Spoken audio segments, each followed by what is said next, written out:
주님께서 여러분과 함께 요한이 전한 거룩한 복음입니다.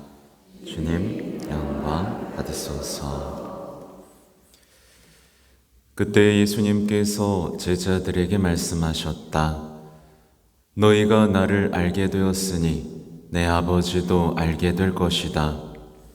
이제부터 너희는 그분을 아는 것이고 또 그분을 이미 뵌 것이다. 빌립보가 예수님께 주님, 저희가 아버지를 뵙게 해주십시오. 저에게는 그것으로 충분하겠습니다. 하자 예수님께서 그에게 말씀하셨다. 빌립보야, 내가 이토록 오랫동안 너희와 함께 지냈는데도 너는 나를 모른다는 말이냐? 나를 본 사람은 곧 아버지를 뵌 것이다. 그런데 너는 어찌하여 저희가 아버지를 뵙게 해주십시오 하느냐? 내가 아버지 안에 있고 아버지께서 내 안에 계시다는 것을 너는 믿지 않느냐? 내가 너에게 하는 말은 나 스스로 하는 말이 아니다. 내 안에 머무르시는 아버지께서 당신의 일을 하시는 것이다.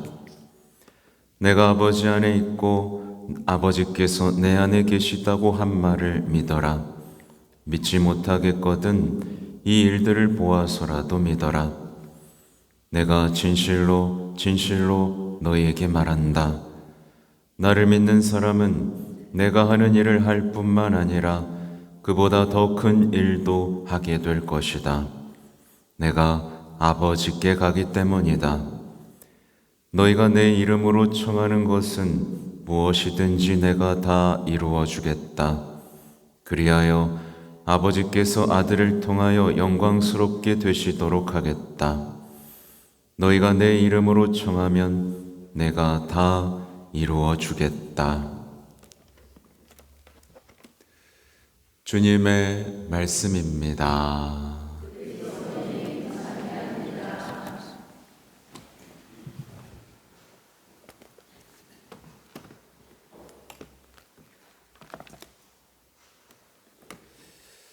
참 예수님, 제가 요즘에 체질 개선에 대해서, 신앙 체질 개선에 대해서 말씀드리고 있는데 되고 계세요? 이게 안 되면 끊임없는 험담 속에 머물게 되고요. 모였다 하면 싸우게 되고요. 맞서고 상처받고 그렇게 됩니다. 그러니까 빨리 이게 개선이 되어야 돼요. 그리고 제가 늘 말씀드리지만 저도 우리 한국 사회에서 살잖아요, 그죠? 같이 우리가 살고 있죠. 뿌리 깊은 제 안에 있는 누군가를 비판하고 험담하고 이기고 이기적이고 자기중심적인 어떤 성향들이 우리 한국에는 많이 있어요. 그래서 우리가 이것을 어떻게 평화롭게 온유하게 친절하게 바꿀 수 있을지, 이 체질 개선이라는 주제는 대단히 중요합니다. 오늘 소아데레사에 대해서 좀 말씀을 드리고 싶습니다. 여러분, 소아데레사 싫어하는 사람 있나요? 없죠? 다 좋아하죠? 근데 좋아한다면 친해진 사람은 있나요? 다른 문제입니다. 소아데레사 하는데 그분에 대해서 알고 또 닮아가고 본받고 이 여정은 또 다른 얘기예요. 우리에겐 그런 것들이 좀 필요합니다. 신앙생활에서 영적으로 성장하기 위해서는 우리가 인내하면서 배우고 노력하고 또 하느님께 칭얼거리기도 하는 중요한 시간들이 필요하죠. 제가 오늘 블로그에는 이제 소아데레사에 대한 아름다운 권고, 프란치스코 교황님의 권고문 중에 일부와 소아데레사의 기도문들을 실어놨고, 또 하나는 시성식 때, 이제 시성식 때 누가 시성식석 하셨냐면 1925년 5월 17일 비오 11세 교황님이 시성하셨던 그 강론의 일부도 올려놨고, 그 다음 이 성인이 태어난 가정의 부모 루이와 젤리의 시성식이 2015년 10월 18일에 있었거든요. 이때 한 시성식 강론도 다 올려놨습니다. 여러분이 노력만 하면 충분히 그 아름다운 이야기들을 스스로 습득하고 변화될 수 있는 것들, 제 블로그에 거의 1000몇 개 글이 올라와 있어요. 여러분 누리실 수 있으니까 알려드리고요. 우선 재밌는 걸 좀 알려드리면, 이 소아데레사 성녀가 이제 순례하다가 누구를 만나서 가르멜 수도에 입회하고 싶다고 졸랐게요. 레오 13세 교황입니다. 재밌죠?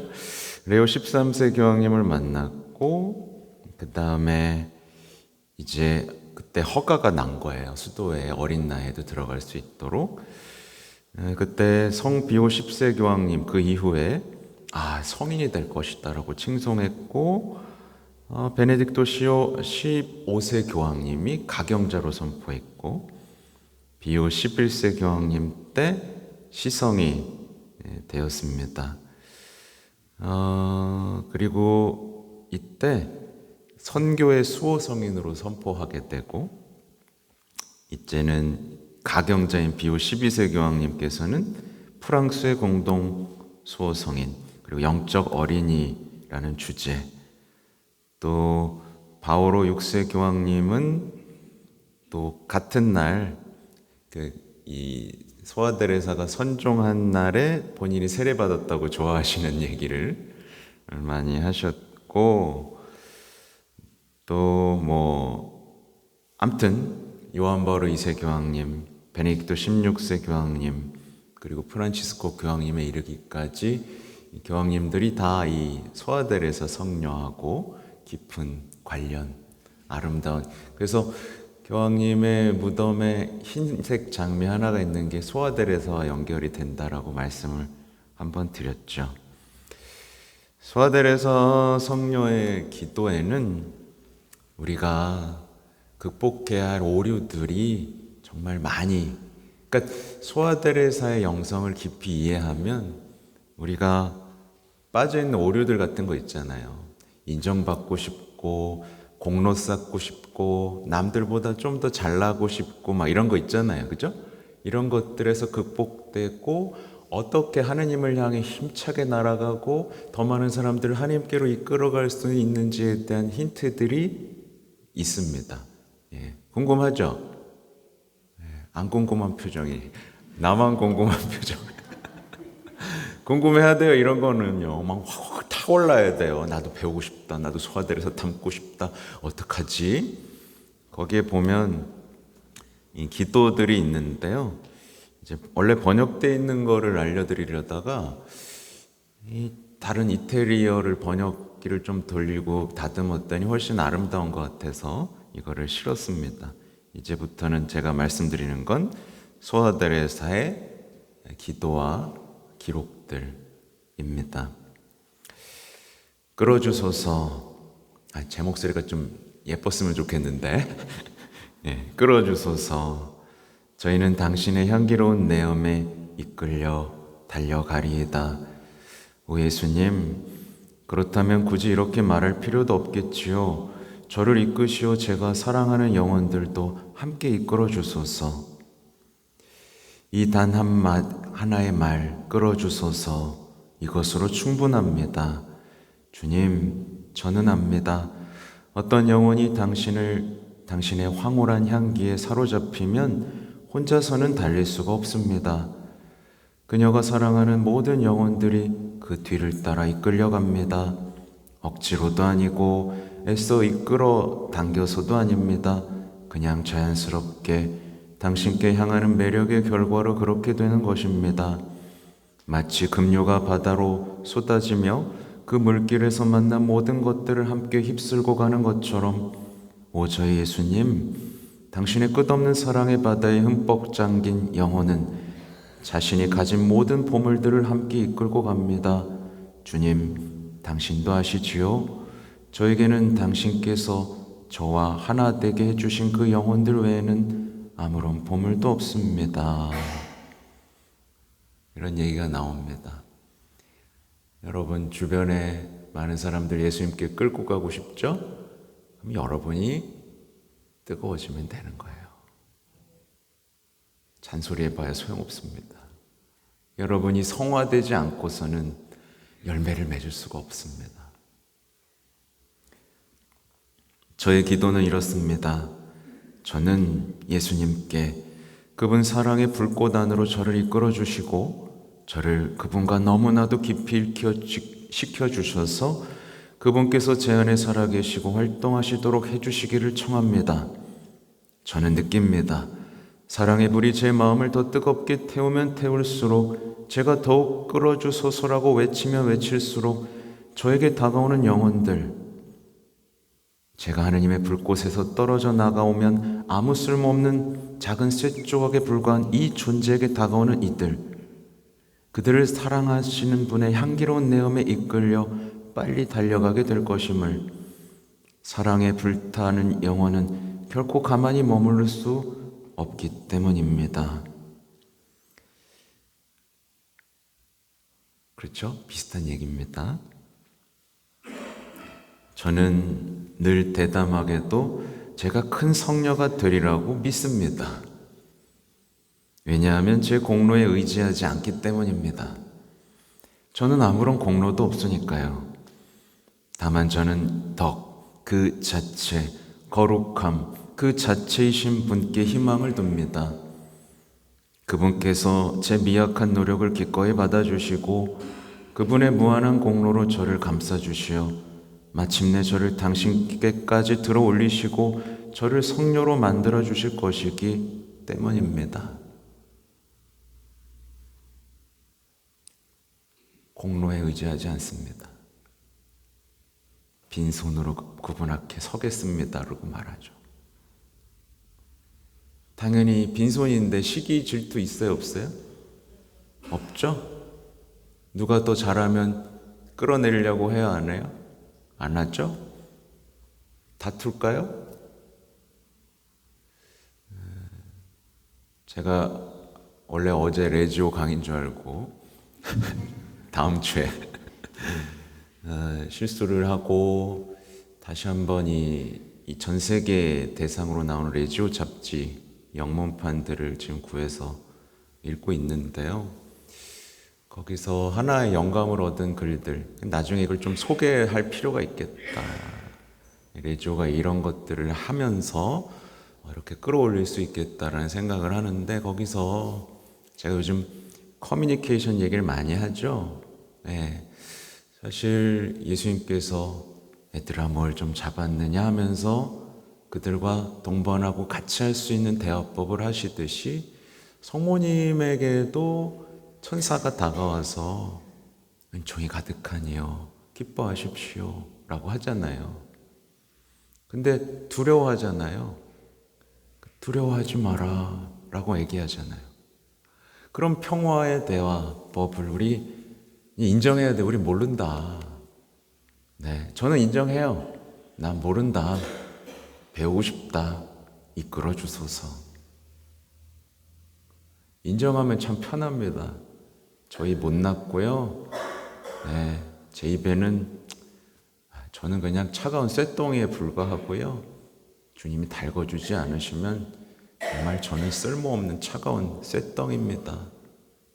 맨날 전쟁만 일으키고 다툼하고 투덜거리기만 하는 저는 당신의 쓸모없는 사람입니다.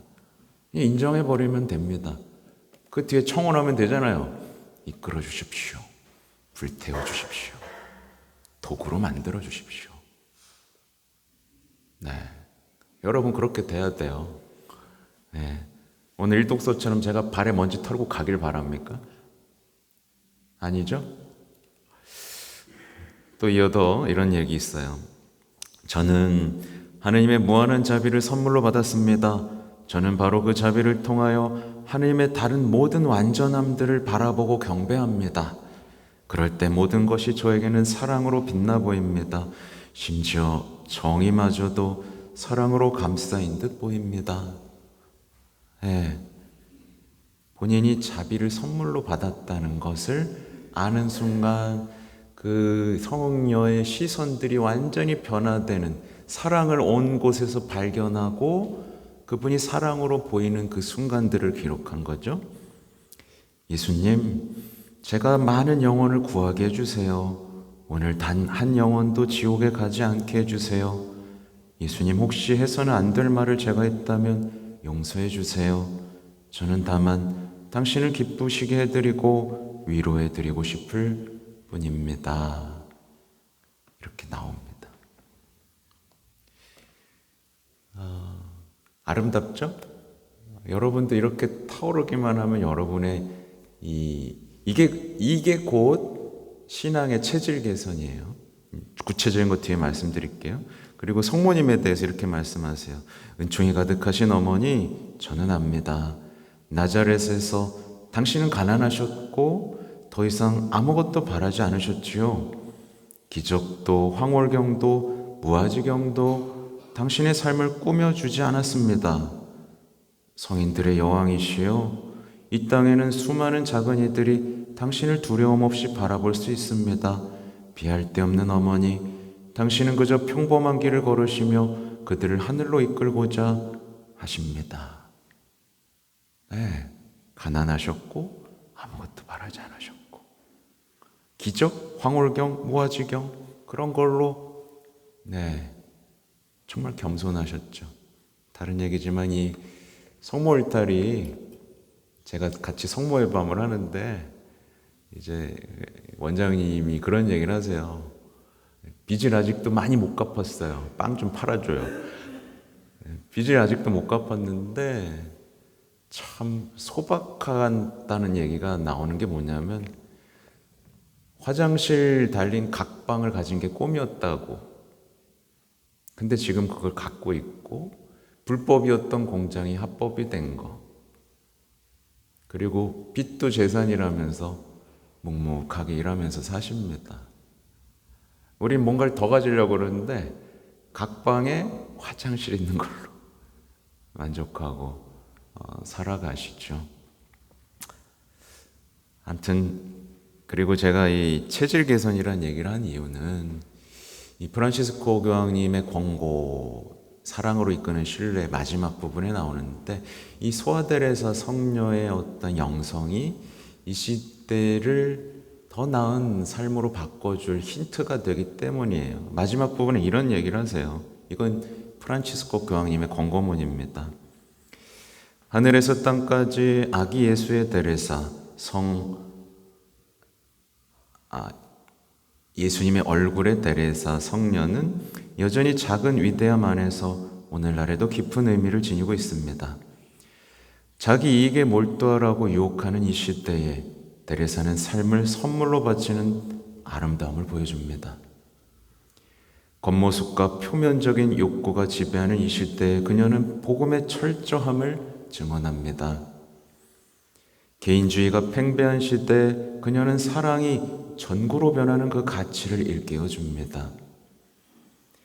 인간이 크고 위대한 것, 새로운 권력의 형태에 사로잡힌 이 시대에 그녀는 자금의 길을 가리킵니다. 수많은 이들이 버림받고 있는 오늘날 그녀는 타인을 돌보고 짊어지는 삶의 아름다움을 가르쳐줍니다. 복잡함이 가득한 이 시대에 그녀는 우리로 하여금 단순함과 사랑, 신뢰, 내맡김의 절대적인 우선성을 다시 발견하게 도와줍니다.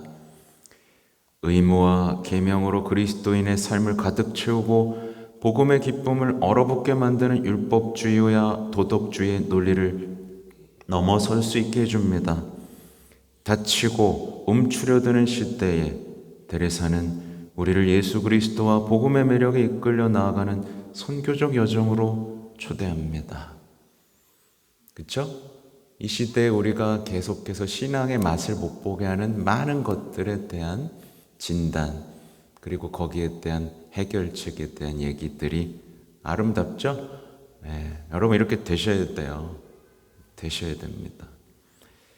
네, 그리고 마지막으로 이 비유 11세 교황님이 하신 말씀 중에서는요, 한 가지 힌트를 드리면, 그녀는 교리 교육에서 믿음을 배웠다. 교리의 중요성이에요. 그리고 그리스도를 본받음, 곧 준주성범이라는 책에서 금욕을 익혔고, 십자가의 성요한의 저작들에서 신비를 탐구했고, 성경을 자주 묵상함으로써 양육되었다. 그리고 이거예요. 기본인 겁니다. 기본. 교리, 그 다음에 영성서적 중에서도 뭐 준주성범 같은 이 시대의 욕망과 반대되는 금욕의 이야기, 꼭 십자가의 성요한뿐만 아니더라도 십자가에 대한 사랑 이야기가 담긴 영성, 그리고 성경에 대한 묵상 속에서 양육되는 삶, 네, 이런 것들에 대해서 말씀드렸고, 그녀는 예수님을 사랑하기 위해, 그분을 기쁘게 하기 위해, 성심을 위로해 드리기 위해 더 많은 영혼들의 구원을 위한 열망으로 나아갔다라는 표현을 쓰셨어요. 그러면서 칭송하신 강론들을 썼고, 마지막 이 루이와 젤리는 정말 아름다운 게 그 데레사를 키워낼 가정의 분위기를 어떻게 만들어 가야 되는지에 대한 모범으로 기억됩니다. 가정이 얼마나 그리스도교적 가정이 중요한지에 대한 얘기를 남기셨죠. 우리에게는 모든 삶의 힌트가 이렇게 주어졌어요. 네, 부디 이런 힌트 속에서 여러분의 삶이 더욱 아름답고 열매 맺을 수 있기를 기도합니다. 아멘.